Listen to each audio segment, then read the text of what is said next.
Sveiki! Pavīd viedoklis, kad zem izcirtamā atstātiem ekoloģiskiem kokiem nekas neaugot, viņi aizņemot kaut kādus vairākus 100 kvadrātmetrus, ap 300 kvadrātmetriem, kuros nekas neaug. Nu, jāapskatās te ap to bērzu. Te varbūt ir bišķiņ vairāk zāle, bet ieskatās, kas te ir izaudzis. Te ir padaudz sadīgušas eglītes.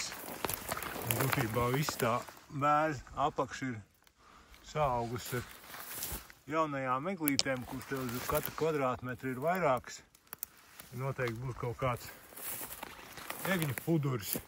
Nu, protams, bērz zem bērz neaugs, te arī ir kaut kāda lazda, te bišķiņ tālāk no bērza ir kāds bērziņš.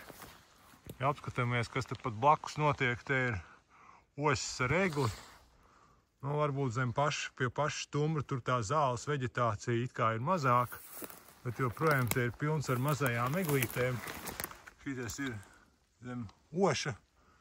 Ir dažas pat ļoti smukas eglis, te kaut kur no otras puses jau aug klāt baltalksnis. Ir kaut kādi patās zem eglis, kur ir bišķiņ gaisma, te ir bērs jau. Kāds lielāks, te ir pavisam liels bērs, kur ir gaisma. Un tā, viss jau notiek, un es neredzu problēmu kaut kur mežā atstāt ekoloģiskos kokus cirsmās. Te jau kaut kādi hektāri ir atstāti ap 20 koki. Un viss atjaunošanās notiek ļoti smuki. Ejam, novērojam dabā, skatāmies, kas notiek.